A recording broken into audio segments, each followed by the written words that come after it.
expected to step in and step up. Right. I mean, there's no more time because the money, the salaries, the guaranteed money that they're getting when they're signing bonuses. Owners want to see their product on the field and producing, and that's why you don't have these rookies. They're playing. Right. I mean, even look at Cleveland. Yes. You know, their rookie got him a win. Yeah, Baker Mayfield. And I actually took Cleveland. I actually took him. Baker Mayfield comes in and saves the day, right. And Cleveland gets the first win since what, 2013, right. Against another rookie with the Jets. Exactly. So, you know, rookies nowadays, they're expected, and college football has changed a lot as well, because a lot of the top colleges are running pro-style offenses, and they're getting high-caliber athletes that can run these offenses. So when you talk about the Ohio States, when you talk about a lot of the teams in the Big Ten, you know, you got Michigan State, you know, you got Iowa, Wisconsin. They certainly had a bump in the road. But when you talk about some of these high-caliber football teams in the national, in the NCAA's, a lot of these programs. Just look at Alabama. Some people say, hey, Alabama could beat Cleveland, you know, because of the style of players that they're getting, the athletes that they're getting, and the fact that they're running pro-style offenses now. So by the time these guys get up to the professional level, they're already accustomed and ready to play at this level. Right, Oklahoma's been a pretty good farm system for quarterbacks too. Yeah, they certainly have. So you know, that's certainly what's taking place, and no more seeing these players sitting on the sideline with clipboards and baseball caps on trying to learn how to play. Their job is to get out there and learn on the job. Yeah. Because oftentimes they're drafted because there is nobody that's got the job. No, they have people that can play at this level, but they haven't played at their highest level for an extended period of time. And as we know, the National Football League is not for long, right? And so if you're NFL, not for long. Yeah, right? Not for long. And if you're a quarterback who's, you know, you talked about, you know, Glennon, right. If you're middle of the road, they're looking for a turnaround. The average lifespan for a national football player is somewhere between like 3.5 years. Right. I mean, who would have thought Brady, Michigan? I mean, exactly. He wasn't even a prolific passer because of the running offense they use. Exactly. Yeah. So when they draft these kids, they want them to hit the field and get out there and play football. That's what they want. And that's what we want. Folks, we want you to keep it locked in. This is the Rewind Sports 60. We're broadcasting Sunday brunch from Serenello's Restaurante Italiano right here in the heart of Wheeling. We're on Restaurant Road, Milwaukee Avenue on the corner of Lake Cook Road. And I want you to come on down today. In particular, we want you to come down all the time, but today is a little bit special. Not the fact that the Bears are playing their third game, and I predict they're going to hammer the Arizona Cardinals, but we got a treat for you. We got a special for you. The Chicago Cubs, the Chicago White Sox, the Crosstown Cup, they're playing that over at, what do they call it? G-Rate Field or Guaranteed Rate Field? I just like to call it Comiskey. Me too. But it's Back to the Future. It's Back to the Future. Bless you over there, my good friend. Back to the Future. They were playing that over at Wrigley Field, Gallagher Field, the other day, this past week, and there was a DeLorean out there at Gallagher Field. Really? A DeLorean. We got a DeLorean here for you as well. My good friend Jay Steinberg is going to come and talk with us about the DeLorean that he's at. Back to the Future, ladies and gentlemen. You come on down to Serenello's, take a look in the parking lot. You too can take a picture of a classic DeLorean right here. I'm geeked. I'm pumped. I'm excited. I am too. What a surprise. Yeah. Keep it locked in. This is the Rewind Sports 60.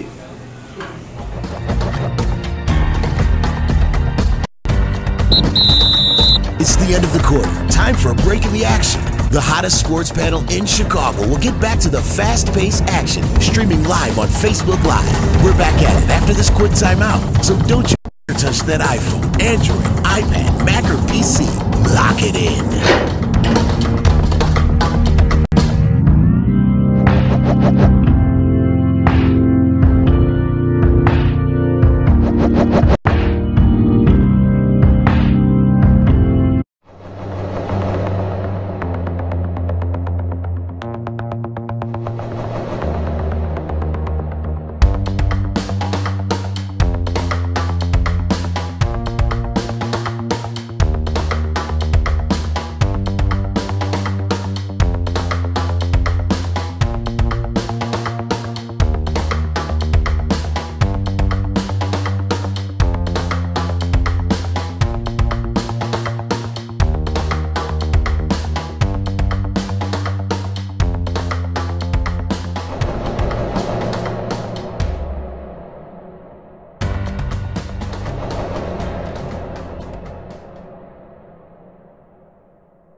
This portion of the Rewind Sports 60, broadcasting from Serenillo's Ristorante, is brought to you by the Liquor Barn.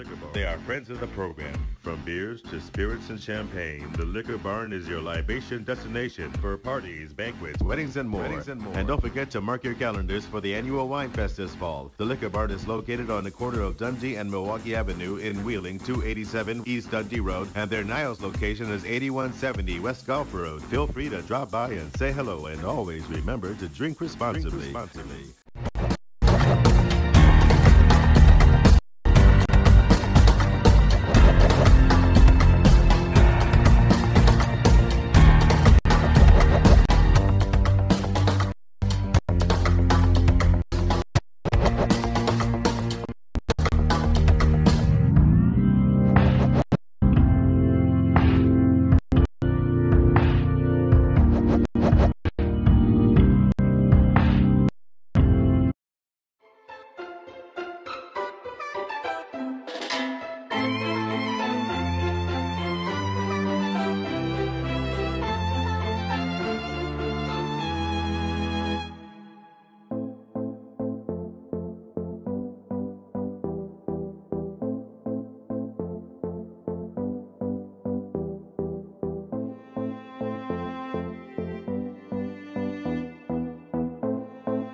This portion of the Rewind Sports 60, broadcasting from Serenillo's Ristorante, is brought to you by the Liquor Barn. They are friends of the program. From beers to spirits and champagne, the Liquor Barn is your libation destination for parties, banquets, weddings, and more. And don't forget to mark your calendars for the annual Wine Fest this fall. The Liquor Barn is located on the corner of Dundee and Milwaukee Avenue in Wheeling, 287 East Dundee Road, and their Niles location is 8170 West Golf Road. Feel free to drop by and say hello, and always remember to drink responsibly. Today, 20% of college students in the United States meet the criteria for alcohol use disorder. Factors such as unstructured time, the widespread availability of alcohol, inconsistent enforcement of underage drinking laws, and limited interactions with parents and other adults lead to the repeated abuse of alcohol being nearly unavoidable. This fact can have large consequences. About 696,000 students between the ages of 18 and 24 every year are assaulted by another student who has been drinking. About 97,000 students between the ages of 18 and 24 report experiencing alcohol-related sexual assault or date rape every year. About 1,825 students between the ages of 18 and 24 die from alcohol-related unintentional injuries every year, including motor vehicle crashes. Other consequences of drinking excessively include alcohol poisoning, suicide attempts, health problems, injuries, unsafe sex, as well as vandalism, property damage, and involvement with the police. Don't become just a statistic. Alcohol is not a priority. You your and others' well-being is. Please drink responsibly, and if you see something, say something to the nearest authority or the alcohol-related 24/7 hotline at 855-581.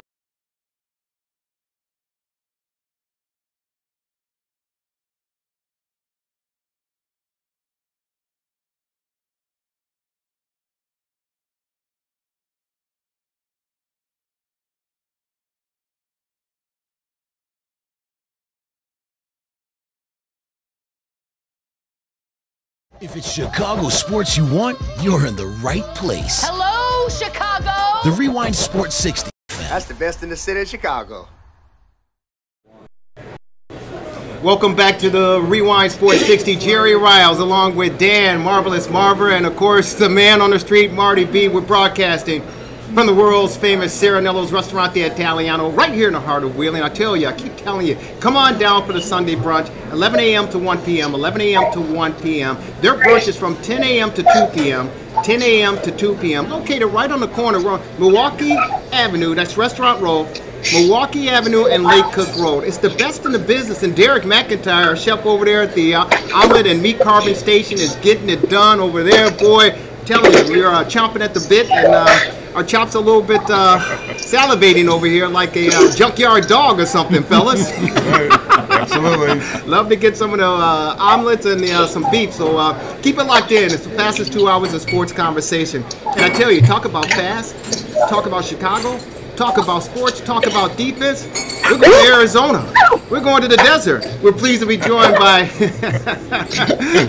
WSCR Sports Radio 670 and the Bears pre- and post-game sideline reporter for WBBM News Radio 780, your Chicago Bears. He's Mark Grody on our TRS 60 hotline. Grody, how you doing?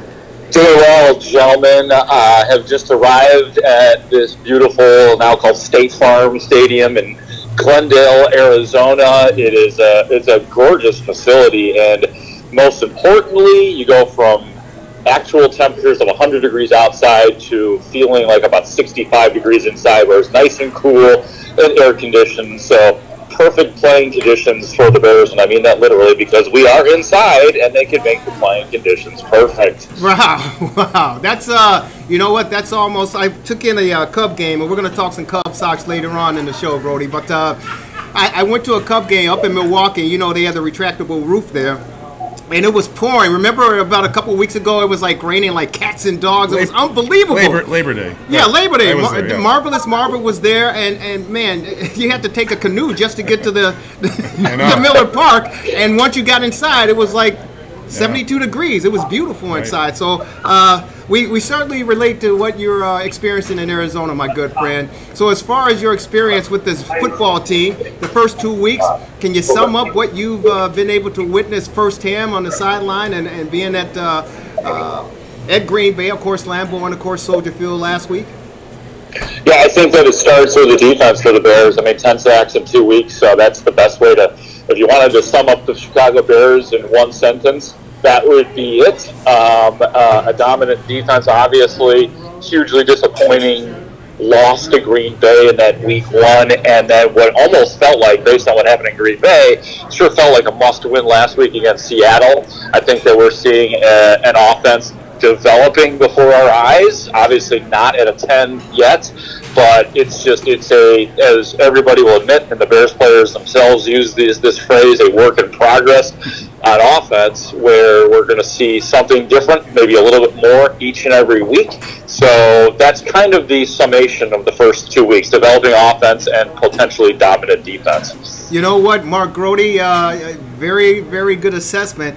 This past week, though, coming off of that Seattle win and the way the defense just exploited Russell Wilson was remarkable, enjoyable, and unbelievable. But they also pretty much, a lot of the media and the fans alike here in Chicago this past week, they raked Mitchell Trubisky over the coals because, I mean, his performance or lack thereof, it seemed like the jury is still out and some of the fan base aren't willing to be patient and support this guy. So that's just it, Jerry. I think that fans, perhaps media to some degree, those with opinions in the media, are conflicted because I think everybody knows and deep down understands that this is a quarterback in the first year of a new system, maybe wasn't surrounded by the best support staff last year, so you could really almost look at this as a quasi-rookie season.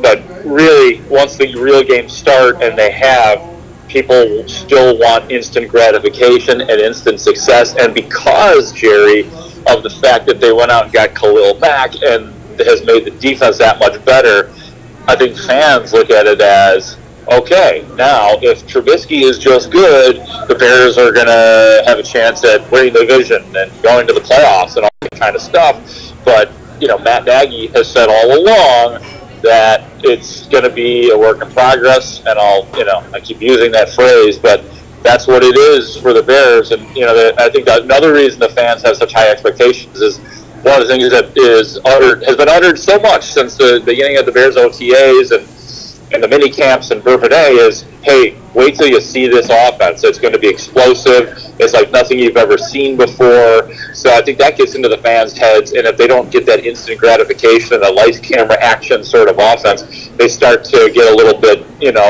don't know, nervous is the right word, but they're expecting to see what they have heard about, even though it is often tempered by the Bears and saying it's going to take some time. We're on with Mark Grody, WBBM News Radio 780, Bears pre- and post-game sideline reporter, joining us on the Rewind Sports 60. That's exactly, I think that's exactly it. You put your finger right on there, because with preseason and the fact that these starters pretty much didn't play at all or very limited time during the preseason, and we kept hearing reports coming out. Of course, the media didn't get a chance to see it, and the fans certainly didn't get a chance to see the practices, but we've been hearing that, all along, hey, the practices have been fantastic. These guys are hitting each other, they're executing, we're running plays, we got some special plays for you. And so we hear all of this, and then we expect something to happen, and then when you see it not really happening, especially at the hands of the quarterback, you start to scratch your head and you go, well, wait a minute, this defense has stepped up to the plate and pretty much controlled the first two games. What the heck is going on with our quarterback that you moved up a spot to get? Yeah, no, it's fair for fans to put themselves in that position. Trubisky right now is averaging 5.4 yards per completion, and to have this offense working the way it is supposed to, that number is going to have to go up. They're going to have to be able to connect downfield on some plays. It's not like they haven't so far this season, but there's going to have to be more of it. For the most part, Trubisky has quelled some mistakes despite a couple of interceptions last week, and one of those was going for the downfield sideline right pass to Allen Robinson.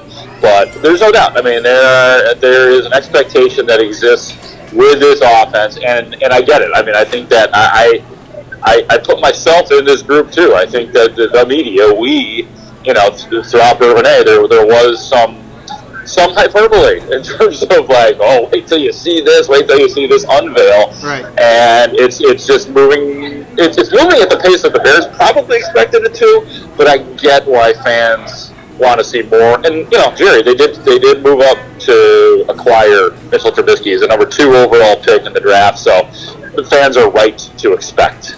There you go. Now, one question I do have for you, and I'm kind of scratching my head on this, and it's regarding our general manager, Ryan Pace.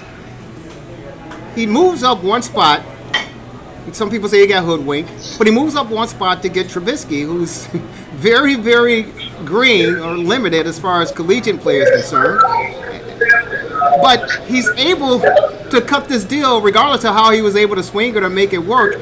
He was able to get Khalil Mack here, the best defensive player in the league, to sign with the Bears. So as far as a evaluation of talent or judgment of talent, to me it's kind of like at both ends of the spectrum, because we know what Khalil Mack brings to the table, high caliber, intense player, but we really don't know what we get in Mitchell Trubisky. And how can this general manager say, hey, both these players are what we need to take this team from point A to point B? Does that puzzle you as well?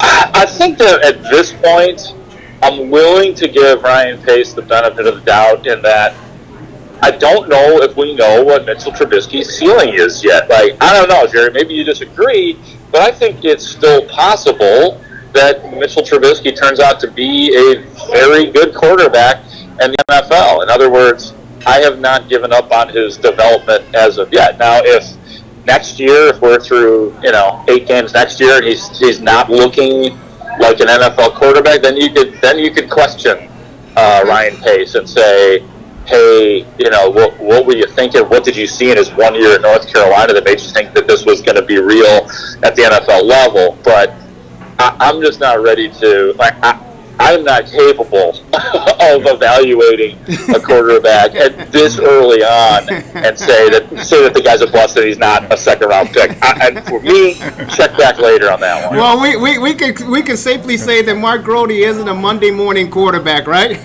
Well, right. Nor am I a professional scout. So I will admit that I do not know enough to look at Mitchell Trubisky right now and say, that guy is not going to turn out to be an NFL quarterback. As far as I know, it's still very possible that he turns out to be great. The one thing I do like about him is the fact that he, and that's fair. That's fair to say. The one thing I do like about him, gentlemen, is the fact that he's still learning, I think, the offense, Nagy's offense, and I think that he will be able to click. But I like the fact that he has his feet. He's able to scramble. In that one big game that he had to keep the drive going last week against Seattle, I was impressed with that. So I like the fact that maybe if he's scared or don't really know what's going on, he can rely on his feet and move the ball. Well, this is Dan Marver here. I think that actually the two moves might be connected to some degree, because the Mac move makes the defense so strong that maybe the defense will win games for them where the quarterback doesn't perform 100% up to expectations. Yeah, think about last week, right? Just take a couple of drives. There were back-to-back drives on which Mitchell Trubisky threw interceptions. And on those back-to-back drives, the defense stuffed Seattle. So you talk about having the offenses back and saying, you know what, we can overcome Mitchell Trubisky mistakes, that we can overcome the lack of downfield passing by the offense.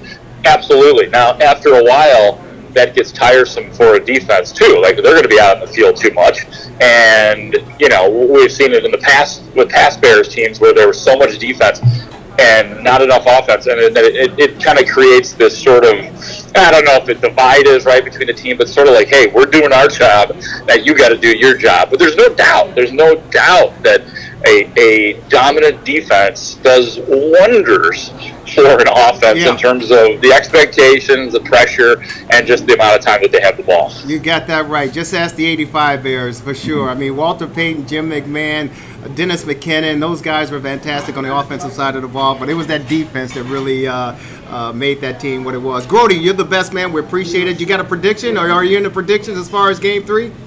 I haven't made one, but you know what, Sherry, because I love you, I'm going to do it for you. Thank you, I am going to say, yeah, absolutely. I think that the Bears are going to win this game. I'm going to go 23-10. I think that, and Arizona's touchdown will come late in the game when it's pretty much over. So they're going to have an early field goal and then a late touchdown. And the Bears will win 23-10 today, guys. Sounds good. 23-10. Our own Kelly Lee Williams, who unfortunately not with us, he's suffering from a bulging disc. But he texted me and said the Bears will win, close to you, Grody, 24-9. He predicted a victory 24-9. So you guys are in the ballpark for sure. Hey, I love that, Kelly. He and I, man, we are simpatico always, so he's my guy. Grody, hey, man, keep up the good work. Bring home a W, and we'll certainly be talking with you down the road. Enjoy yourself, and give my best to Jeff Joniak. I love the guy. I will give my best to him right now when I walk back into the booth. You guys have a great day. Thanks, Mark Grody. You're the best, brother. Take care. Later, guys. Bye-bye. Yep. Mark Grody, the Score Sports Radio 670, WBBM News Radio 78. He's covering the Chicago Bears in Arizona. In the desert, of course, he's the pre- and post-game and sideline reporter for your Chicago Bears. When we come back, there's more Bear conversation coming up. We, Jerry Riles, Danny Marvelous Marver, and the man on the street, Marty B., broadcasting from the World Sierra Nobles restaurant famous World Sierra Nobles restaurant Italiano right here in the heart of Wheeling. And he's only on his first mimosa. Boom! Keep it locked in. You got the rewind.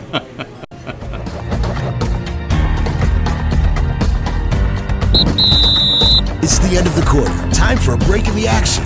The hottest sports panel in Chicago will get back to the fast-paced action, streaming live on Facebook Live. We're back at it after this quick timeout, so don't you dare touch that iPhone, Android, iPad, Mac, or PC.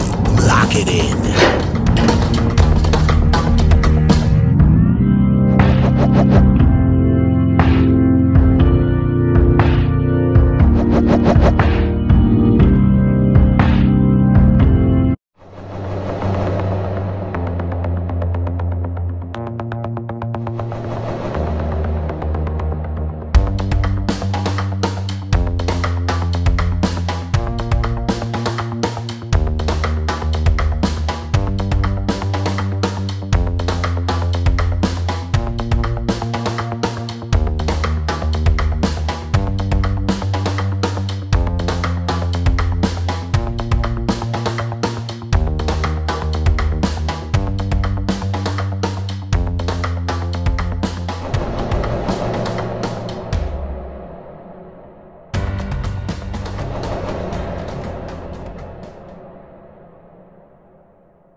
This portion of the Rewind Sports 60, broadcasting from Serenillo's Restaurante, is brought to you by the Liquor Barn. They are friends of the program. From beers to spirits and champagne, the Liquor Barn is your libation destination for parties, banquets, weddings, and more. And don't forget to mark your calendars for the annual Wine Fest this fall. The Liquor Barn is located on the corner of Dundee and Milwaukee Avenue in Wheeling, 287 East Dundee Road, and their Niles location is 8170 West Gulf Road. Feel free to drop by and say hello, and always remember to drink responsibly.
If it's Chicago sports you want, you're in the right place. Hello, Chicago! The Rewind Sports 60. That's the best in the city of Chicago. If it's You know, it's you like that? Yeah.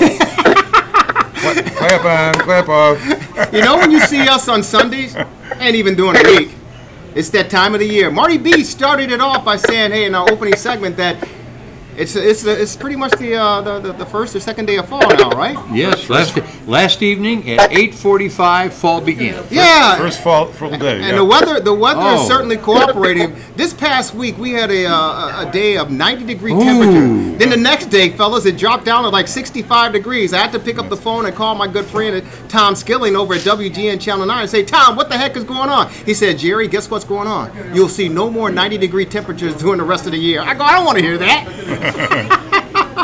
But hey, 65 degrees, we can get 70 degrees, we know what time it is. That means it's fall, that means it's football, and that means it's bear season. That means we're cracking some heads. Well, they're cracking some heads around here. And we're pleased to be joined on the Rewind Sports 60 on our TRS 60 hotline. He is NBC Sports Chicago Bears beat reporter out in Arizona, covering the Bears in Arizona. Ready to clash there. He's JJ Stankovich joining us on the Rewind Sports 60. JJ, how are you? Hey, it's 90 out here, but it's also going to be 100. It's a dry heat, though, so better than it was this week in Chicago, and it was like 90 and just ungodly humid like you guys were talking about. Yeah. I have a friend that I went to The Ohio State with many moons ago, and she actually has a condo in Phoenix. She loves it. She loves the heat. She loves the temperature. I'm like, get me out of here. But hey, some people enjoy it, man. Some people like it. And Grody said, I don't know. I went on a hike down in Tucson with my brother and sister-in-law yesterday, and we got like a mile in the trail, and I was like, I think we need to turn back. This is kind of unbearable. Yeah. And I remember I took a visit there a few years ago, and I was in the car with the limo guy, and he said, hey, man, he said, if you like golf, come on out here. He said the temperatures are like 120 degrees. You can get on a golf course anytime you want to, because they're begging for you to get on a golf course. I said, you know what? But he said he'd wait until the temperature cooled down a little bit. But yeah. Fortunately, Grody pointed out it's going to be room temperature for game. Yeah. We just talked with Mark Grody of the Score Sports Radio 670. He said it's about 65 degrees or so inside. What's the surroundings? In Glendale? Or inside the stadium? Yeah. Hey, that I'll take that. It's certainly better than an open-air stadium when it's 100 degrees. Oh, yeah. I mean, we know football is played in any type of weather, whether it's rain, sleet, or snow. Unlike the mailman, they don't do that anymore. But yeah, I mean, to play indoors out in Arizona, it should be comfortable. What do you expect from this Bears team after the first two games in Green Bay losing? Unfortunately, they were up and then got scored on 24 unanswered points to fall to Aaron Rodgers in Game 1, and then they bounced back with the season opener a week ago at Soldier Field against Seattle and Russell Wilson, and we saw what they were able to do then. What do you expect from this football team this afternoon? Yeah, I'm expecting them to treat Arizona seriously, which is it's kind of weird that we're having to have this discussion, because the Bears, until further notice, are 20 games under 500 since 2015. They have to take every team seriously. But, the Cardinals have looked so bad in these first two games, and the Bears have looked good outside of one bad quarter against the Packers. So, I would expect the Bears to give a really good effort today. And this is a game that they should lock down and control from start to finish. I'd look for them to try to take some shots early, kind of with the knowledge that if Trubisky does get picked off, they can clamp down on this Cardinals offense and overcome it like they did against the Seahawks last week. So I think, take some shots early. If Trubisky connects on them, this is going to be a pretty tidy game for the offense. But the defense really, maybe they'll allow a touchdown and a field goal, but I don't really anticipate much more than that. You know what? I'm glad you brought up Trubisky, and many people this past week on sports talk radio, locally, television locally, a lot of the fans, they've been roasting this kid, and they're like, what's going on with him? We're expecting more from this offense and more from him. He throws 2 picks. He make ill-advised decisions out on the football field. What the heck is going on? What was your reaction, your response to all the negative or mixed emotions about Mitchell Trubisky this past week coming off the Seattle game? Yeah, generally the viewpoint of him and the general angst around Mitch Trubisky is interesting, because the fact that Patrick Mahomes is lighting it up in Kansas City, unbelievable, isn't bitch any favors right now. But I mean, look, the Bears have said for a long time that this is going to take time, that Trubisky is not a finished product as a quarterback within this offense, anything along those lines. So, it's kind of fitting the expectations that the Bears have tried to set. I think outside the organization, the expectations maybe were set higher, and quite frankly, it's not a bad thing. But, I mean, look, my view of Mitch is that the game he had on Monday night against Seattle, I thought the first half was pretty rough. There were missed throws in there, interceptions. That was not a good half of football for him, but I thought he came out in the second half, and I thought Matt Nagy called a really good game for him. And then, to kind of go on from that, I think Mitch completed the throws he needed to complete in the second half. So I think if he can build upon that, and if he can connect on that deep ball that has been kind of elusive for him, then, defenses are going to have to back off the line of scrimmage, because you look what the Seahawks did. They're dropping Brandon McDougald down into the box almost every single play to sell out to stop Jordan Howard. For Jordan Howard to have a good game, I think they need Trubisky hit a deep shot, but for him to do that, he's got to just like let it throw it with conviction. And the good news too, on the other end of that, is that Allen Robinson and Taylor Gabriel have shown they can get open. Mitch just has to get them the ball. Right, exactly. And that's another knock against Mitchell, is the fact, and the Bears coaching staff with the play call, is the fact that they haven't, albeit it's been 2 games, but Mahomes has got 10 touchdowns in 2 games. Literal record. Yeah, but the one of the questions is, how come Mitchell isn't going downfield, stretching the defense to try to keep stretching the field to try to keep the defense honest? Well, he did go downfield twice against Seattle. One got picked off when he underthrew Allen Robinson, right. Then he overthrew Taylor Gabriel, and both those plays should have gone for big chunk yards. So I think the one on Robinson, if you kind of look at it, he maybe felt a little pressure to his right and didn't quite step up into that throw and step into that throw. Right. The one to Gabriel was just a straight up miss. That's a throw that he has to make. Matt Nagy has said he'll admit he has to make it. Trubisky's admitted he has to make it. That's just a throw that, as an NFL quarterback, you have to make. So, look, Arizona's defense is allowing something like 8.8 yards per pass attempt. This is a good opportunity for Trubisky to get the ball downfield. I know they play a lot of zones, so he's probably going to have to do a lot of taking what's there. But take what's there, hit your shot downfield, get them to back off, and I think this offense will be in good shape. Sounds good. Real quick before we let you go, this is one thing, and I asked Mark Grody this of the Score also. I'm kind of torn because regarding Ryan Pace, the general manager for the Bears, he makes the selection a couple of years ago to bring Mitchell Trubisky on or whatever. Moves up at the number 2 to bring him on as our franchise quarterback with limited experience, but he just signed the best defensive player, probably and highest paid in NFL history, but the best defensive player in the league to join this football team to shore up the defense. And I'm like, wait, what's his talent evaluation? How does he go in the college ranks and get a kid who has maybe 14 games under his belt, and then bring him and say he's going to be the future of our team, but then has the mindset and the forethought to go out and get Khalil Mack, who's no question about it, the best defensive player in the league? It just seems like 2 different ends of the spectrum. Well, I think you can't compare those 2 moves, because when Ryan Pace drafted Mitch Trubisky, there was not a chance in hell that Khalil Mack was going to be available. Right. So, look, you get Khalil Mack because he's available. You don't get him because it's, this part of this grand plan of pairing him with Mitch Trubisky. No, I get that. Because, like you said, he's the best defensive player in the league.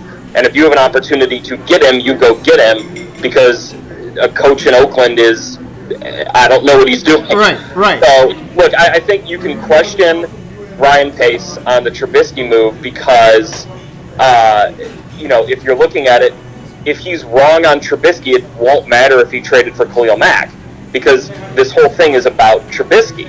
So, if there's going to be revisionist history and going back on this, in 4 or 5 years, and it's like, well, Deshaun Watson's a perennial, Pro Bowl quarterback, right. Patrick Mahomes, one of the best in the league, and Mitch flamed out, then, in 4 or 5 years, it won't matter that Ryan Pace traded for Khalil Mack. It'll matter that he missed on Mitch Trubisky. So I don't think there's really much of a connection between those moves. I do think that what we have seen from Ryan Pace is a pretty decent eye for talent. when it comes to the draft. I know the jury's still kind of out on Leonard Floyd. I don't think you can blame him for Kevin White, just with the injuries and that. Roquan Smith, already is off to a pretty solid start to his career. And then you look at a lot of the second, third round picks, fourth round, fifth round that he's made have been pretty successful. So I think it's still too early to make any kind of grand conclusions. But, I mean, look, like you said, they did draft a quarterback with only 13 games of college experience. It was always going to take time. And I think we're starting to see that it might be taking a little more time than anyone ever thought outside of the walls of House Hall. No, I think Bear fans knew it was going to take a while. And you talk about that draft. You get Trubisky and you get Shaheen, the tight end, right? And Tariq Cohen. I mean, those are three picks that people like scratch their heads. I'm sure you scratch your head and go, what is he doing? And Tariq Cohen. I'm sorry. Nailed it. So, he got two pretty decent fourth-round picks out of that draft. Obviously, the jury's still out on Trubisky and the jury's still out on Shaheen. But, yeah, no, you're right. When they drafted Cohen, I was like, wait, what? What are they doing here? Right. It turned out, hey, fourth-round pick for Tariq Cohen, you do that 100 times out of 100. Yeah. Hey, man, real quick before we go, and I appreciate your insight and all you bring to the table, and thank you for being a part of what we're doing here. You got a prediction for this Arizona Bear game? I do. Bears 20, Cardinals 10. You were close. You were close last week in the Packer game. You were. I was close. I was close in the Packer game. I said a 1-point Bears loss. I didn't get the score completely right, and then I did say a 7-point Bears win over the Seahawks. Yeah. Hey, I'm getting the exact scores right, but I'm 2 for 2 on the margins. Yeah, and I tell you, you're in the ballpark. Mark Grody said 23-9, and our own Kelly Williams said 24 to. No, Mark Grody said 23-10. Kelly Lee Williams said 24-9. So you're pretty much in the ballpark like the others, my friend. Hold on. Actually, now that you say that, I realized I changed my prediction last second. I had 20-9. The Cardinals getting in the end zone. Okay. Yeah, that's why I switched one on NBC Sports Chicago, just for consistency. There you go. We'll take it to the bank. Hey, JJ, thank you so very much again for taking some time. Enjoy the game, and we'll certainly talk to you down the road, my good friend. And, hey, make sure we're going to make a plan and get you on the schedule to come on out to Serenello's for brunch, okay? Hey, man, that'd be great. Thanks, guys. You're the best. Enjoy it. Take care. He's JJ Stankiewicz, NBC Sports Chicago Bears beat reporter, covering the Chicago Bears and the Arizona Cardinals. Folks, when we come back, there's more football to talk about. Illini football, we'll talk some Cubs, Sox, baseball, and anything else in the world of sports. Feel free. I'm getting all choked up. These guys are just making me emotional. They're making me emotional. No, it's actually because I got a pain in my foot. Okay. It's killing me. But, hey, anything in the world of sports, if you guys want to jump in on our conversation, you can reach us at 847-777-0140. 847-777-0140. This is the Rewind Sports 60, broadcasting from the world-famous Serenello's Restaurante Italiano right here in the heart of Wheeling. You've got the Rewind.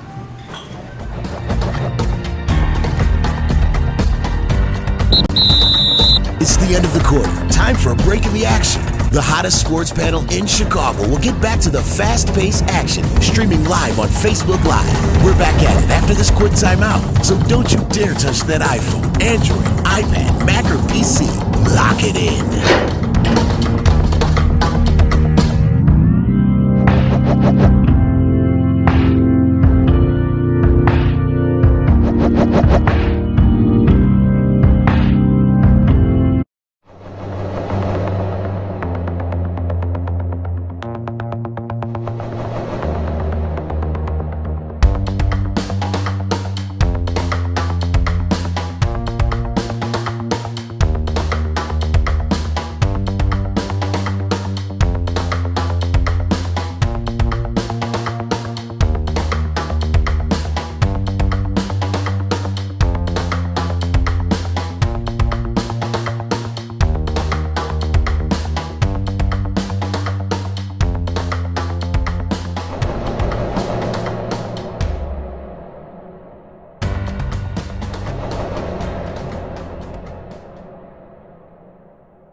edition of the Rewind Sports 60, broadcasting from Serenillo's Restaurante, is brought to you by the Liquor Barn. They are friends of the program. From beers to spirits and champagne, the Liquor Barn is your libation destination for parties, banquets, weddings, and more. And don't forget to mark your calendars for the annual Wine Fest this fall. The Liquor Barn is located on the corner of Dundee and Milwaukee Avenue in Wheeling, 287 East Dundee Road, and their Niles location is 8170 West Golf Road. Feel free to drop by and say hello, and always remember to drink responsibly.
If it's Chicago sports you want, you're in the right place. Hello, Chicago! The Rewind Sports 60. That's the best in the city of Chicago. Welcome back, yours truly, Jerry Riles, joined by Dan Marvelous Marver, and of course, the man on the street, Marty B. And we're pleased to be joined on our TRS 60 hotline. He's the one, the only, Gabe Salgado, the best in the business covering college football. Gabe, how are you? Morning, guys. How's it going over there? Oh, good morning, Gabe. We're good. You're pumping it out, brother. You're pumping it out. Hey, I tell you, a lot of college football that took place this past weekend, starting Friday night down in Champaign, at University of Illinois. Oh, man. They had, again, two halves.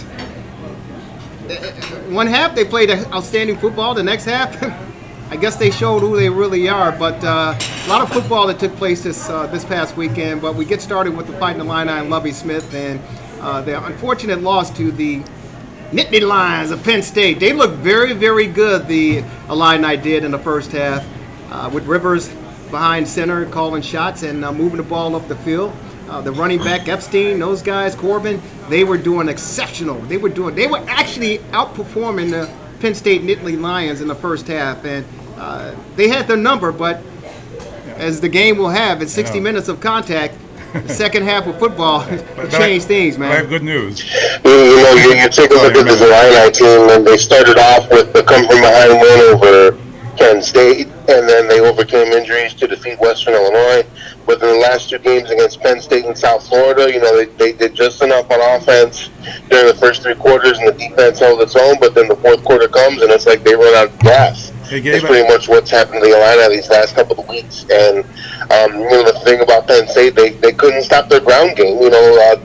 their running game, accounted for nearly 400 yards of the 500-something yards of offense that they had on Friday night. And, it's just been a tale of two different teams, especially in the fourth quarter of these last 2 weeks. Hey, Gabe, I got good news. They play Rutgers next, who got blown up by Buffalo. Boom! As much as I'd like to say, hey, there's a win, at the same time, stranger things have happened, but let's hope that, Rutgers is still just as bad when the Illini get back on the field next week.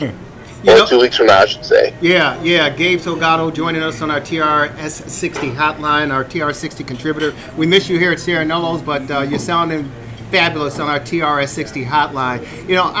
I get excited and I get emotional about this Illini football team because I can see, a lot of people may not be able to see it, but I can see the direction that Lovie Smith is going and where he's taking his football team. And the most important thing right now is getting these young players to buy into his vision and his concept and believe in him and to go out there and execute. Now, unfortunately, they're a young football team. You got a bunch of freshmen. This is really his first class of recruits that are actually getting an opportunity to play. And so they're somewhat learning on the job. They're learning on the job. And so I can see that growth and I can see that promise. It's just a matter, I think, Illini fans, the Illini faithful, need to be a little patient with what Lovie is trying to establish here. I agree. That's definitely the case. They got a lot of freshmen and sophomores that they're trying to break in the lineup. When you take a look at the quarterback position right now, MJ Rivers just a freshman starting while AJ Bush is recovering from his hamstring injury, and they honestly believe that they can win with Rivers at quarterback until Bush is ready to come back and play. And what the common theme in the post-game interviews after the game Friday night is they all said that they got to finish. They get to the first 2 or 3 quarters, and then after that, things just kind of fall apart. And their big theme was they got to learn how to finish, and when we learn how to finish, we'll be the team that we want to be. And I think that I have to agree with that. So it's just a matter of putting 4 quarters together, and they got a bye week coming up, and then after that they go to Rutgers, and hopefully they can put those 4 quarters together against Rutgers. Gabe, that looking at the Big Ten though, in that Western division with Northwestern and Purdue and even you got Wisconsin, Iowa, and Minnesota, and Nebraska looks down, and so does Northwestern so far. And Purdue, they did win yesterday, but they may have a chance to actually do pretty well in the West. Yeah, it is kind of a down division this year. Just like you said, Nebraska. There was a lot of hype coming in for Nebraska, but they've dealt with some struggles, and Northwestern obviously lost their last 2 games, and you don't know what to expect from Purdue and Minnesota. Really Wisconsin and Iowa are really the only top teams in this division right now. Although I didn't get to see the game between the 2 of them last night, so I'm not sure who won that one. Wisconsin. But to be honest with you, I think that the after the top 2 spots in the West, I think after that it's pretty much wide open. Yep. Hey, before we let you go, and we appreciate you, we're joined by Gabe Salgado. He's with WBBM News Radio 780, but he does a lot of other things around the Chicagoland market. Certainly, you want to look him up, follow him on Facebook and Twitter and Instagram. Gabe Salgado, one of the best in the business as far as covering sports here in the Chicagoland area. Let's jump over to the Ohio State Buckeyes, of course. I got to talk about my beloved Buckeyes. Why is that? Because we got the best damn band in the land. Okay. But Urban Meyer makes his return after sitting out 3 games due to suspension, and the Buckeyes came out at the Horseshoe, and the fans responded to the best coach they've seen in quite some time. What was your reaction to Urban Meyer's debut in 2018 with the undefeated Ohio State Buckeyes? Well, I will say this. It's a good thing that, they've been able to keep the ship going without him, and obviously he comes back and they continue to play well, and that's going to be important for them, moving forward. Obviously, the Buckeyes faithful, regardless of what happened during the offseason and even before that, they still love their coach, and obviously there's still many questions as far as, the Zach Smith situation is concerned that, kind of haven't been answered, but the way they're going right now, the team itself is continuing to play good football, and I think at this point that's all the fans could ask for is that they keep playing good football. Well, they're going to continue to play good football, and I predicted on this show that the Ohio State Buckeyes will certainly run the table. They'll go undefeated. They'll make the college playoff they'll advance, and I believe they'll take on. Well, Alabama should be there, but I think the Buckeyes. I think Urban Meyer and those guys will be. We'll be playing for the national championship. We'll be going to Santa Clara, California, and hopefully we'll be hoisting up the national championship title at the conclusion of this 2018-2019 college football season. Just heard a report. Ryan Day, who filled in for Urban Meyer, rumored to be taking over for Urban when he steps down, but the athletic director said those are just rumors. Urban is going to be here to stay, and I believe they actually got a contract, if not an extension, but an increase in play, $473,000 for filling in for Urban Meyer. Not bad. I mean, for 3 games. Where do you apply? Well, exactly. Where do you apply? But I'll tell you what. Those first 3 weeks, he led the team through some uncertain times. There was question as to whether or not Urban Meyer would even come back to the sidelines because of everything that happened. So, he kept the team going, and obviously, they're unbeaten, so he did something right. So, maybe if he doesn't take over for Urban Meyer, maybe he'll find another job at another school. Yeah, he certainly said that he really appreciated his filling in, and he was happy to get a taste of head coaching. And as soon as they all do, the understudies do, they eventually want to move from assistant to head coach, and I'm sure his day will come for sure. Yeah. Hey, Gabe Salgado, thank you so very much, man. We appreciate you joining us on the hotline and filling us in as far as the Illini are concerned in college football, brother. We'll certainly hope to see you back here at Serenello's in the next coming weeks, okay? All right, guys. Appreciate it. Take care. He's the best. Gabe Salgado, TRS 60 contributor, college football analyst, breaking it down. Hey, when we come back, don't touch the smartphone. Don't touch that Samsung. Don't touch the iPad. Don't touch the tablet. Don't touch the MacBook Pro. Don't touch any of those devices. Keep it locked in. We got Cubs Sox conversation coming up. We're going to be joined by our good friend Mark Carmen, WGN Radio 720 AM, talking Crosstown Cup. More coming up right here on the Rewind Sports 60. Keep it locked in. You've got the Rewind.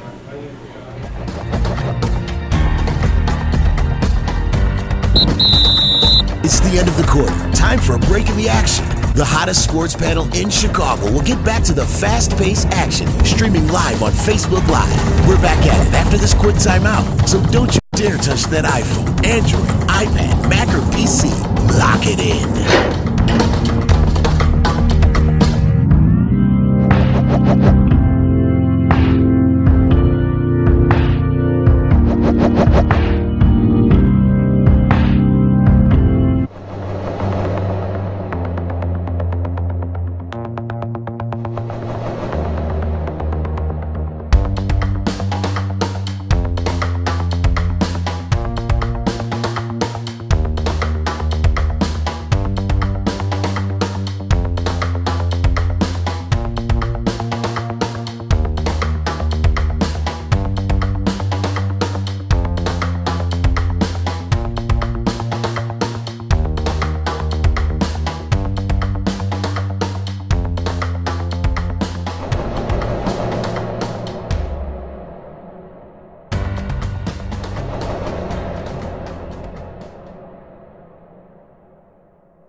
This portion of the Rewind Sports 60, broadcasting from Serenello's Restaurante, is brought to you by the Liquor Barn.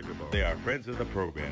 From beers to spirits and champagne, the Liquor Barn is your libation destination for parties, banquets, weddings, and more. And don't forget to mark your calendars for the annual Wine Fest this fall. The Liquor Barn is located on the corner of Dundee and Milwaukee Avenue in Wheeling, 287 East Dundee Road, and their Niles location is 8170 West Golf Road. Feel free to drop by and say hello, and always remember to drink responsibly.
If it's Chicago sports you want, you're in the right place. Hello, Chicago!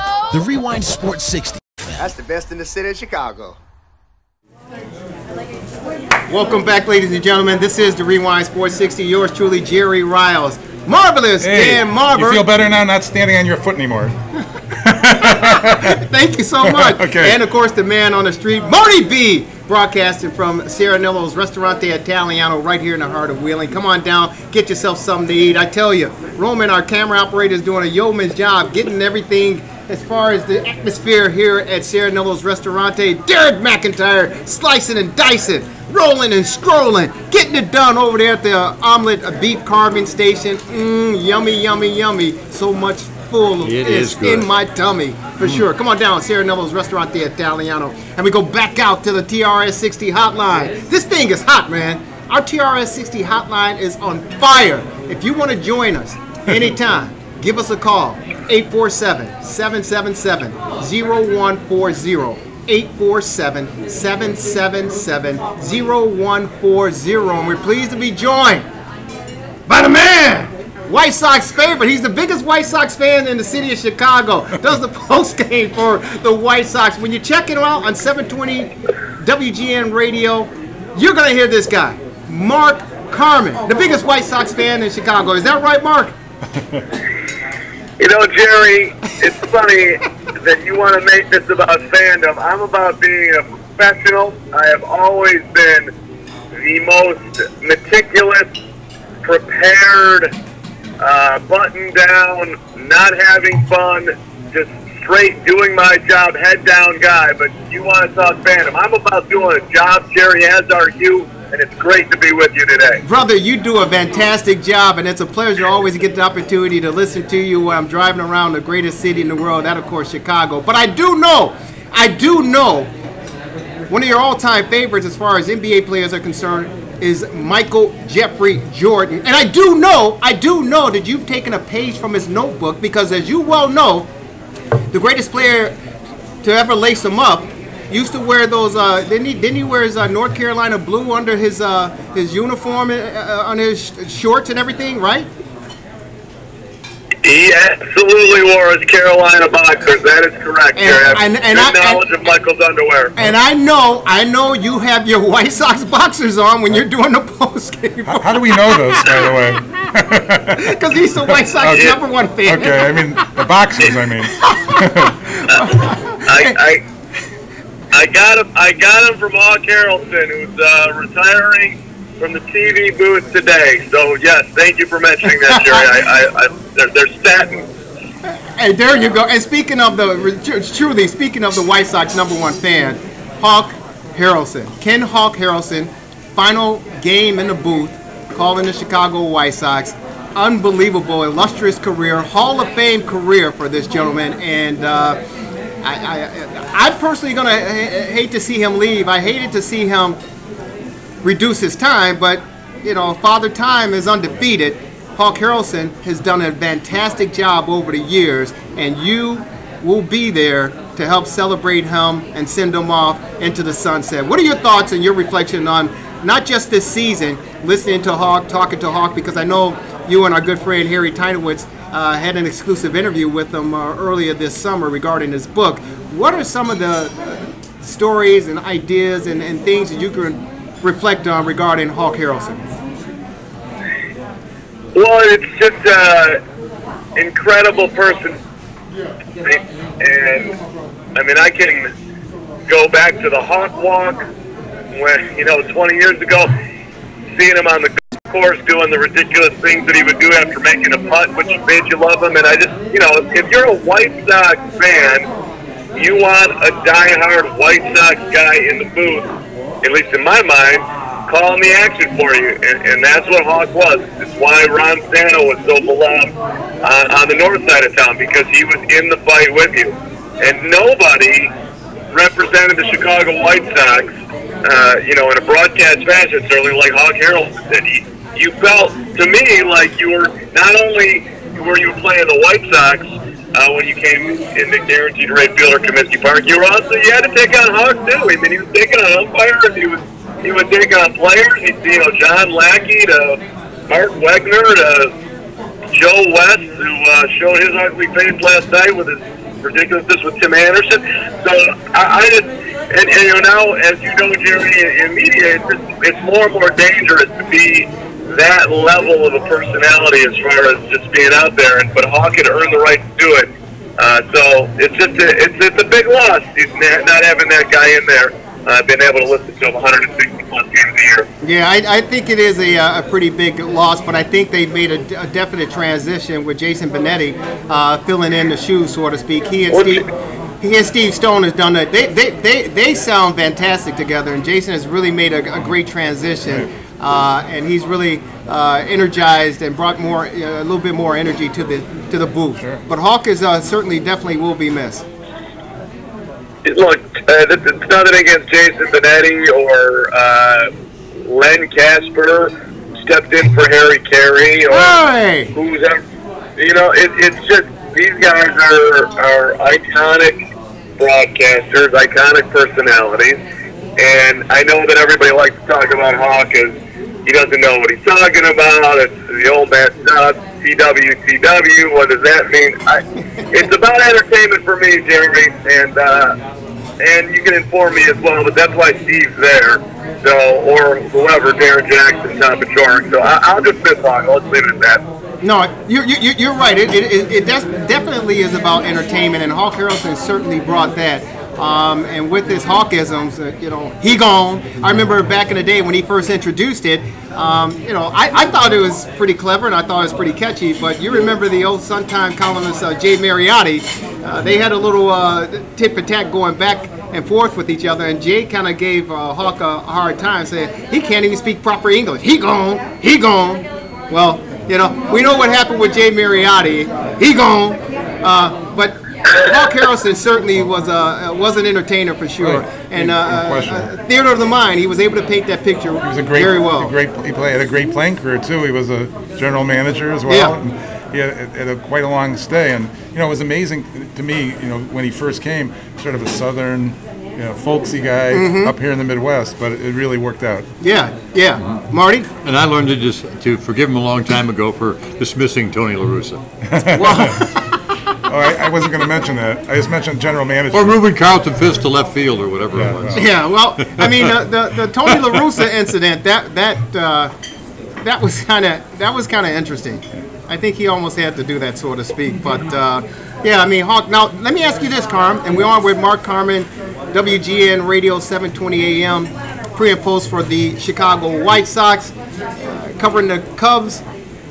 Sox Cup.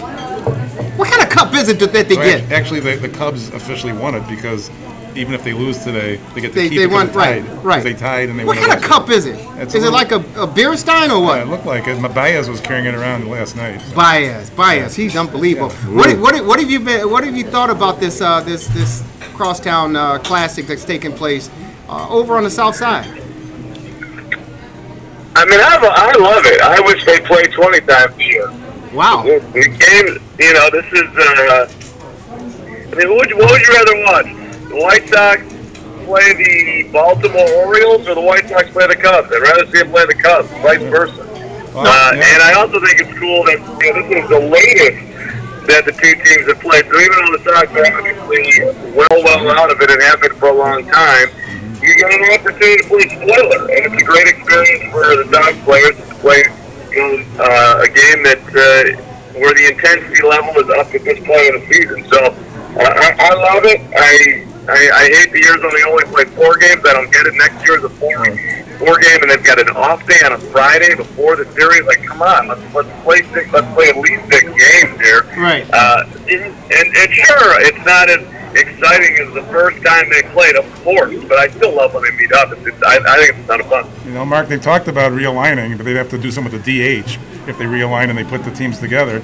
But I think part of it is that for whatever reason they do 20 interleague games, and next year the Central doesn't play the Central, so that's why it goes down to 4, as I understand it. But I thought that the Sox might actually sweep. They had Lopez and that pitcher yesterday. If it wasn't for a misplayed fly ball, they win that game, and they got their best pitcher pitching today. What the hell was that? And so I thought that maybe the Sox would sweep and the Cubs would end up being a wild card, and they could say, hey, we did that. Right, see, that was the fun of it for Sox fans, right? You you get cheered up, we're going to sweep the Cubs, we're going to knock them out of the playoffs. I mean, all that's fun. And it's nerve-wracking for Cub fans right now. We're going to lose to the White Sox and have the Brewers go past us. It's interesting on the divisions and the rules, but like in baseball, you can figure it out where the Cubs and White Sox always play 6 times a year, the Mets and Yankees always play 6 times a year. This is not rocket science here. If they want to get it done, they can get it done, but sometimes they get in their own way, at least in my mind. Hey, Mark, real quick before we spring you, Michael Kopech, what was the reaction from the clubhouse and the players on the unfortunate injury? And of course, he had the Tommy John surgery just recently and seems to be successful, but he's going to be done until 2020. Well, obviously a huge blow, and in general a nightmare. You bring the guy up and he gets hurt this late in the season. But everybody looks at Tommy John surgery nowadays like it's just something that pitchers inevitably, especially power pitchers like Michael Kopech, are going to have. And then you come back and in theory, you're even stronger. The elbow is even better than it once was, and a lot of these guys come back and they throw even harder, which would be pretty impossible in Michael Kopech's case, but maybe he will. So, big blow, kills you in 2019. I don't know if it kills you, but it's a major bummer. And but I just think everyone looks at it like, you know what, he'll be back in 2020. Dylan Cease is a guy who's had it. You can go through baseball. All these guys have gone under the Tommy John knife and have come back and been strong. So that, I guess, that's clearly the hope of comeback. Real good, real good. Hey, Carm, before we spring you, are you driving? Are you sitting down? Or what are you doing? Jerry, as I look to my left, there's beautiful Lake Michigan. A couple of boats are out there just living the dream. I love the people that just fight off winter. Not Okay. Carmen, this is what I want you to do. You're sitting down. You're sitting down, so that's good. What I want you to do is keep your hand on 10 and 2, 10 on 2. I want you to get in the far right-hand lane, okay? I want you to get in the far right-hand lane. I want you to slow your vehicle down for just a tad, okay? I want you to slow your vehicle down just a tad because I got some breaking news for you that certainly I guarantee you're gonna slam on your brakes. So I want you to be prepared for this, okay? Are you ready? I'm ready. Are you sitting down? Hopefully I'm he's driving. sitting down. I'm in the right lane. All right. This is my announcement on the Rewind Sports 60. Dan, Marvelous Marver, Marty B, and all of you here at Serenello's, and of course, Mark Carmen. Guess who's going to be singing the 7th inning stretch at Wrigley Field this upcoming Friday? 7th inning stretch this upcoming Friday at Wrigley Field. Go ahead. One guess, Carm. Michael Jordan. You know what? That's close. That's close. It's close. And you know this guy, and I think you like this guy. You want to know who he is? I do. You're talking to him. Come on. Yes. No, you're not. Hey, like my good friend Frank Sinatra says, start spreading the news. Yours truly will be singing the 7th inning stretch at Wrigley Field. I think the Cardinals, that's this. Correct. On Friday, right. 1:20 start, 7th inning stretch. Yours truly will be singing the 7th inning stretch. Did you slam on the brakes yet? I don't believe you. I don't believe you. Hey, Carmen, my own wife didn't believe me. My own wife didn't believe me, so why would you believe me? That is terrific. Why are you, please explain how Jerry Riles, and by the way, this is the greatest trainer in Wrigley Field history. Let me be the first to endorse this, but please explain how this happened. Like my old friend Frank Sinatra, start spreading the news. Carmen, listen, this is how it happened. I went to the game against the Reds last Friday, right? When the Reds went down. Remember the game that Ian Happ hit the 3-run homer in the 7th inning? Yes, I do. The Cubs won it 3-2. That was the game that was you and your lovely wife were sitting out in the bleachers. Yeah, Lisa and I were sitting out in the bleachers, and I got into it with a bleacher bum. He was a real bum. I got into it with him. Chris Chelios sang the 7th inning stretch. I'm sitting there in the bleachers going, man, that is really cool. Chris Chelios, a Chicago product, a hometown guy who played for the Blackhawks, is singing the 7th inning stretch. I said, how cool would that be? Budweiser had a contest. You're seeing the 7th inning stretch, and if you sing it well enough, they select you. Carmen, I get an email this week and say, congratulations, you've won. Yeah. You've won the right to sing the 7th inning stretch. It's unbelievable. I'm singing it this Friday, the 28th, 1:20. The Cubs and the Cardinals. I'll be there. Have your cameras rolling. You're gonna be okay? Right. By yourself?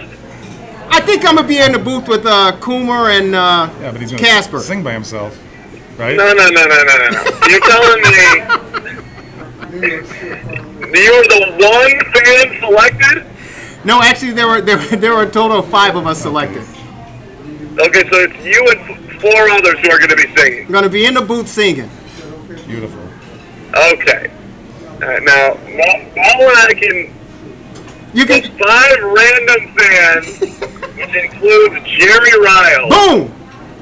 Hey, Carmen. We're gonna sing the 7th inning stretch. If you Google, if you type in Budweiser 7th inning stretch contest, my video is right there. You can see my audition tape right there. It's the first one. Boom. Carmen. I mean, I think he had an accident. Carmen, I don't know what I'm doing. I don't know what I'm doing my entire day, but I know one thing I'm doing today. Have that VCR running. Do they still have VCRs? That's okay. The Sox will be in Minnesota. You'll be okay. Wait, hold on a second. What do I Google search to find this? Budweiser 7th inning stretch contest. You'll see it right there. Unfortunately, the Sox are All in right, Minnesota. I really appreciate you having me on, period, but this is a whole nother level. It's unbelievable, Carmen. Yeah, hey, my wife didn't believe me. I'm on talking with the guy right now. I'm talking to the president right now. Budweiser, they said, hey, you win. Boom! Hey, Carmen, they had to do a background check and everything. You think I passed? Is it official? It had to be a little dicey. Well, this is one Friday afternoon we don't want to miss, Mark. You don't want to miss it. Carmen, thank you, brother. You're the best in the business. Keep up the great work. Mark, Jerry, I just want to say, Mark, thoroughly enjoyed meeting you in person here before the season started. When it was announced that you were going to be handling the White Sox postgame, you are terrific. I get only disappointed when the show, because of another mandate, gets abbreviated for good reason, but I like it when you run the course after every White Sox game. I appreciate that greatly. Thank you. Go Sox. Go Jerry Riles. I will be there with the videotape, Jerry. Hey. And I want... Start spreading the news like my good friend Frank Sinatra. You're the best, Mark Oh, Carmen. believe me. I will be sending many people a note on this one. You're the best, brother. Thank you. Keep up the good work, and we'll be talking to you. All right, guys. Thanks for having me. You're the best. Take care, Mark. Bye, Mark. Mark Carmen, WGN Radio, okay? 7:20 a.m. Well, the previous nights you're going to be emceeing it. Hey, I will be. Yeah, what a great surprise, Jerry. Don't get drunk. All right. No, marvelous. Before we take a break, I have to get drunk. Okay, I'll be like okay. Harry. Hey, everybody. I just wish you were doing it solo, that's all. Yeah. But you got to share the wealth. It's okay. Hey, Marty, I'm just glad to be in the booth. You know how many people wish they had the opportunity to do that? Incredible. I mean, come on now. I joined the ranks of Bill Murray. I joined the ranks of Mike Ditka. I joined the ranks of the Loyola Ramblers. I joined the ranks of the Northwestern Wildcats. Yeah, you're right in there. You're in the conversation. Hey, thank you so very much. Keep it locked in. More sports conversation coming up right here, live from Sierra Neville's Restaurant de Italiano here in the heart of Wheeling. You've got the rewind. Take it away, Jay-Z. And you know what? It's the end of the quarter. Time for a break in the action. The hottest sports panel in Chicago will get back to the fast-paced action, streaming live on Facebook Live. We're back at it after this quick timeout. So don't you dare touch that iPhone, Android, iPad, Mac, or PC. Lock it in.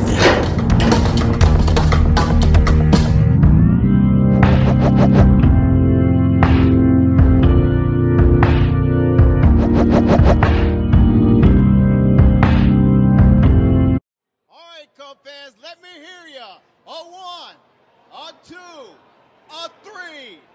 Take me out to the ball game. Take me out to the crowd.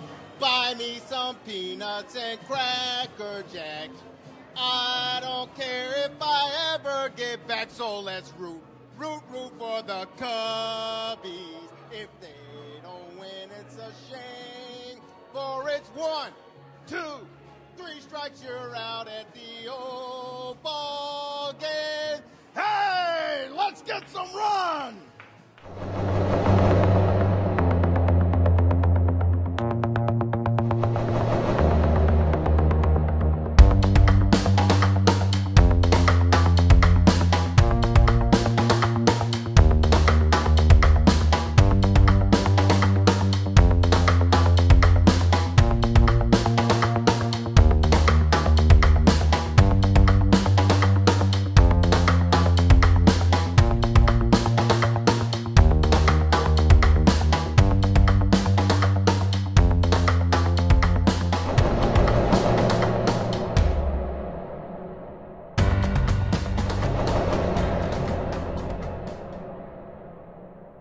This portion of the Rewind Sports 60, broadcasting from Serenillos Restaurante, is brought to you by the Liquor Barn.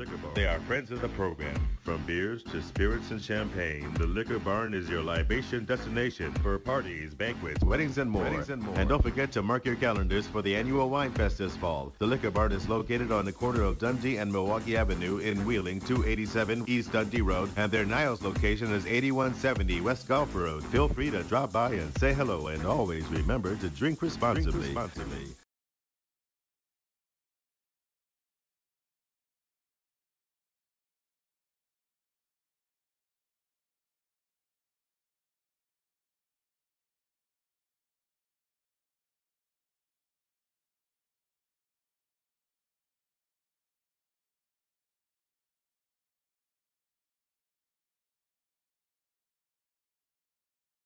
If it's Chicago sports you want, you're in the right place. Hello, Chicago! The Rewind Sports 60. That's the best in the city of Chicago. We're back here at Serenillos Restaurante, right in the heart of Wheeling on Restaurant Road, Milwaukee Avenue and Lake Cook Road.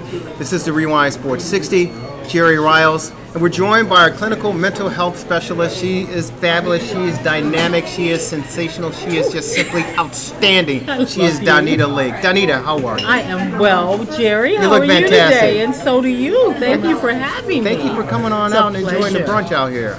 So, you know, we talk with you many a time, and it's always a pleasure to have you on because we discuss a lot of interesting topics and some serious issues regarding not only sports and athletics, professional, collegiate, and high school ranks, but it affects the common man, the common woman, the common person.